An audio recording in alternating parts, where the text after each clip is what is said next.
this afternoon with David Kapay, the chef and founder of Miss Amelie. David, thank you so much for taking some time out of, I'm sure it's been a busy day again today for you. Yeah, absolutely, my pleasure. Thanks for coming. And I guess over the next little while, we'll find a bit more about not just your business, but certainly you, particularly, and I guess your ties to the Albury-Wodonga area. Mm-hmm. So, to start with, I usually go with, what is your heritage to the area? What brought you to Albury-Wodonga? How long have you been here? My family moved up here from Melbourne, outskirts of Melbourne, when I was a young fella, about 10. Spent the next 12 years of my life here in Wodonga. So, local schools, Wodonga Primary, Wodonga High. Started my apprenticeship at Kapay Grove. Played football with Wodonga Bulldogs. Some of the best years of my life. So, for anyone that doesn't know you, how do you think you would be described? I guess I'm the type of person that just wants to make everybody happy. It's our job as chefs and now restaurateur.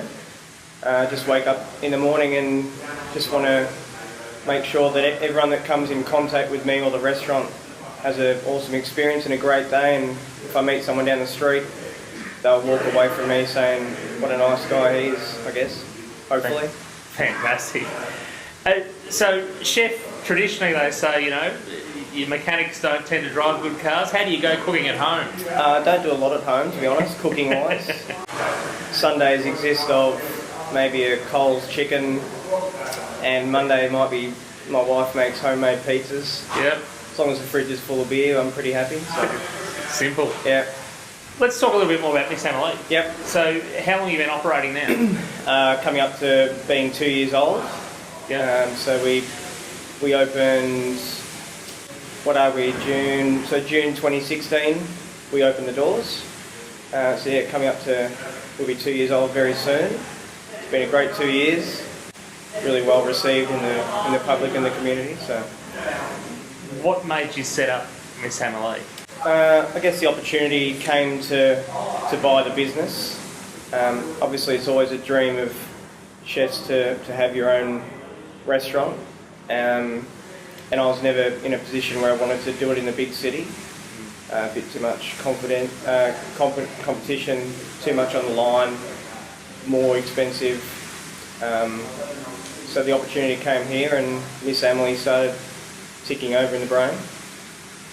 And I probably should ask, where's the name come from? Yeah, so my wife and I were travelling through Europe on our way home in 2010, I think it was. We met this young lady on a train from, I think it was Lyon, up into the Swiss Alps. Her name was Amelie. We were on a train, so we were trying to connect the train station as well when thinking of the name for the restaurant. Amelie was really fun and welcoming, and we sat there and chatted for hours, and her characteristics, warm, welcoming, fun, were the characteristics that we wanted to have within our four walls of the restaurant. Yeah. So Miss Amelie was born. So you sort of touched on a little bit there that, you know, you chose Wodonga because it's essentially affordable and works for you. Yeah, absolutely. You could have set up anywhere else in the world though, couldn't you?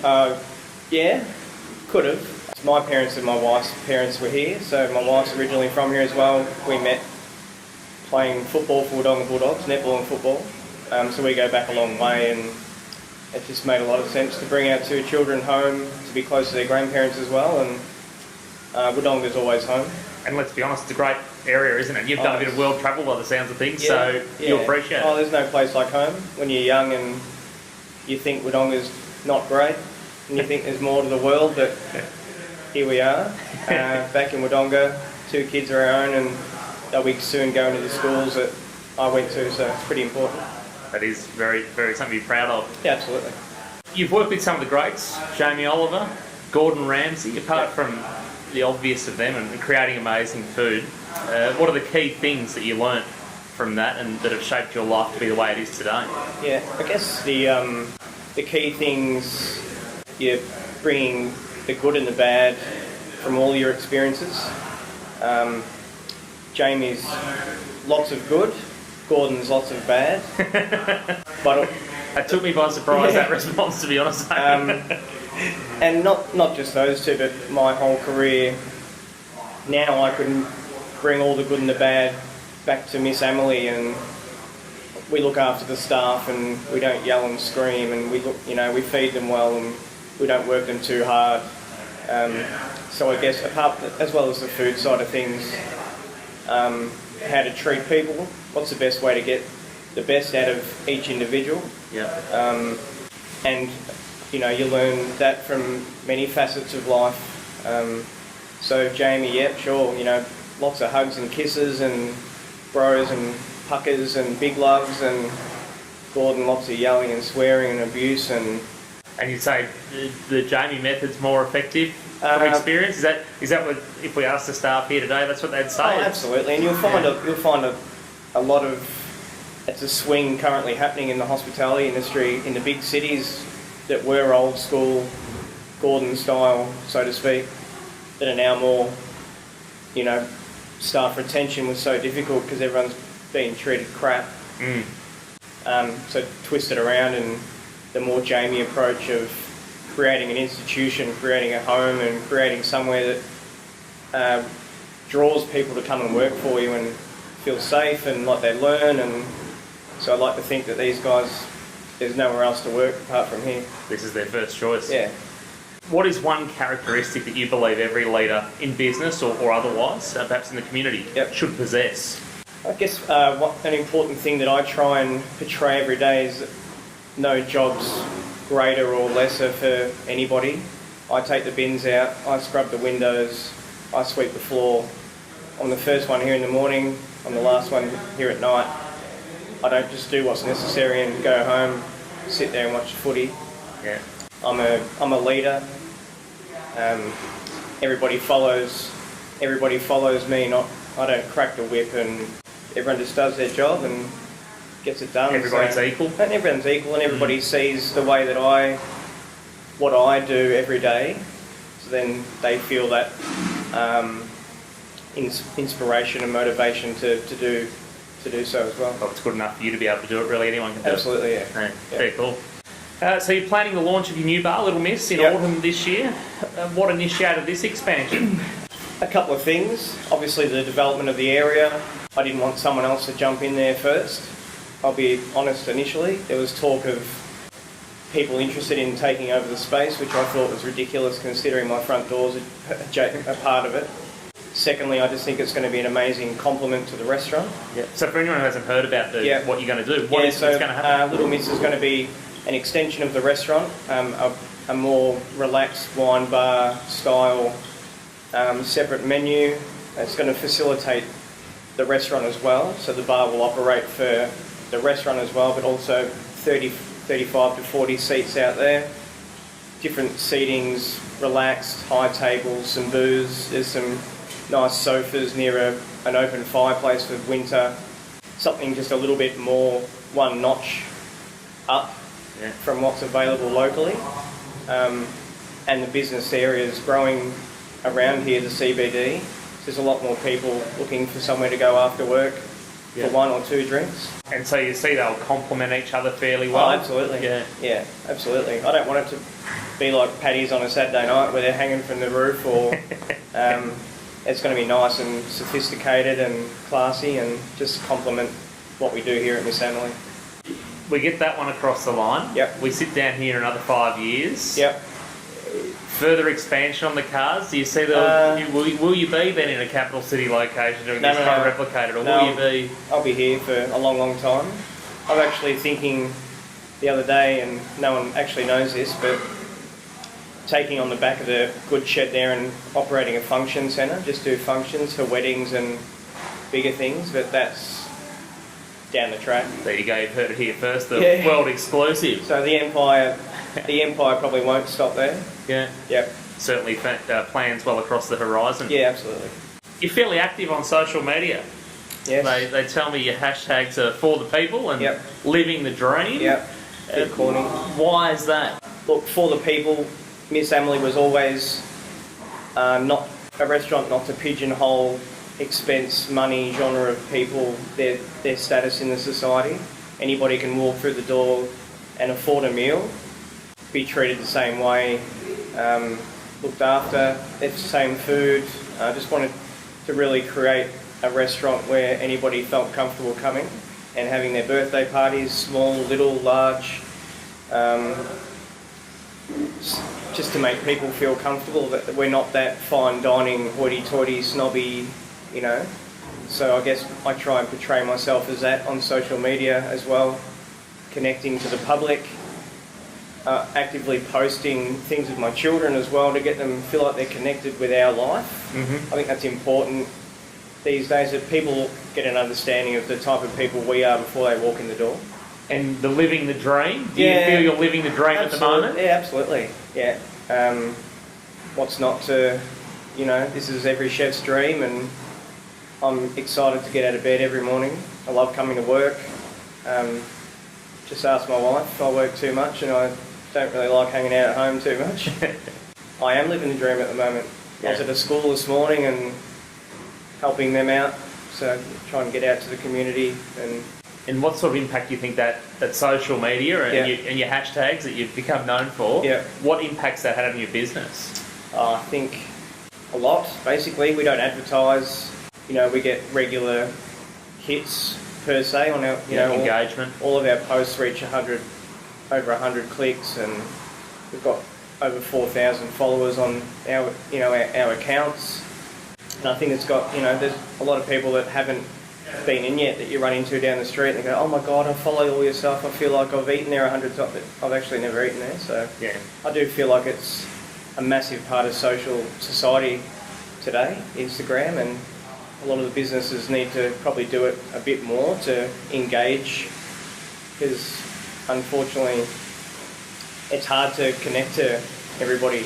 And it's new generations coming through. Oh, of course it is. Absolutely. Hashtag, social media, internet, it's all where this day and age is. No phone books anymore or... Valid point. And you're quite active, and we've discovered now that you've come home, essentially. You're familiar with the region, you've come home. You're still quite active in the community as well. You've got quite a good community footprint. What are some of the things that you're involved in? This year gone onto the board of the Chamber, Wodonga Business. A great opportunity for me to help Wodonga grow. Also networking with fellow business owners as well. So a way to network with people to further my business, and a way for something that I can offer to the community as well to help Wodonga grow, basically. I want to see it succeed, and I want everyone to succeed, and I think Wodonga's come a long way from when I was a teenager, a long, long, long way. And it's exciting, and I want to be a part of that. So, Wodonga Business, I try and get out to schools and help as much as possible. You mentioned school a moment ago. What is it that you're doing in schools? So this year I'm going to go and help the Year 12 students in their cookery classes at Catholic College. Completely voluntary work. Mornings I'm quite flexible, and I've got a good team here. So, and what do you think you get back from that? Like, you're volunteering your time? Probably not a lot. Just, what inspires you to do it though? Self-enjoyment. People see that I'm out and about doing that as well, and that's a good. It rubs off on our business, and people get a good word or a good perspective of me and my business, and hopefully that works in roundabouts for support for Miss Amelie as well. When you're not creating the amazing food, here with a team that are happy to be here by the sounds of things and doing your thing, what do you do in the spare time? You said your wife thinks you work too much. But if you're not working, what do you do for fun? For fun, I've obviously got a young family and a wife. Spend time with her and my kids. How old are your kids? 3 and 1. Yeah, so hands full. So life's pretty hectic. Not a lot, to be honest. Relax at home, spend time with them, go down the park. Love my football. We go out for breakfast a lot. Love supporting local businesses, down at the Bean Station or Miss Naked Cakes or things like that. So. And when people see you walk into their food establishment locally, do they go, oh no, David's here, he's going to critique our food, or are they pretty welcoming? Not really. Got shorts on and a Brisbane Lions singlet and a pair of thongs. I'm just your average guy, really. Well, I am. So we discussed sort of at the start of the interview, you know, how do you think other people would describe you? Yeah. When you're no longer here, what's the legacy you hope to leave behind? What do you hope people remember you as having achieved? I want to be known as someone that changed the industry on the border. Absolutely.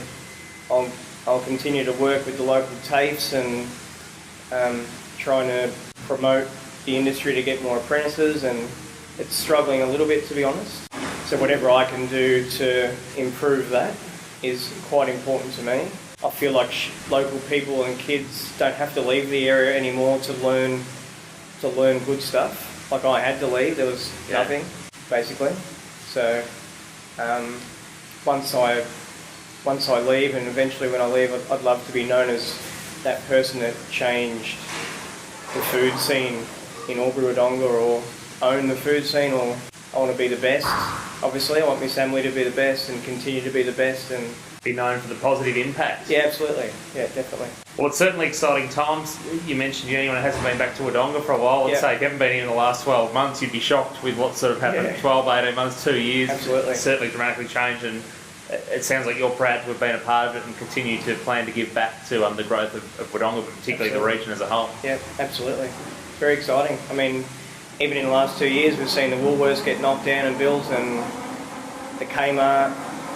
You know, like I said, growing up, we never had. You used to drive down High Street and grimace, basically. Yeah, drive to Albury. Drive to Albury, unfortunately down High Street. Yeah. But now, you know, we don't really cross the border, which is great for us, and it's great for our economy and the local businesses here as well. So, David, if you could be anywhere else in the world tomorrow, Yeah. where would you be? Who would you have with you? Travelled a lot overseas, the States, safaris all over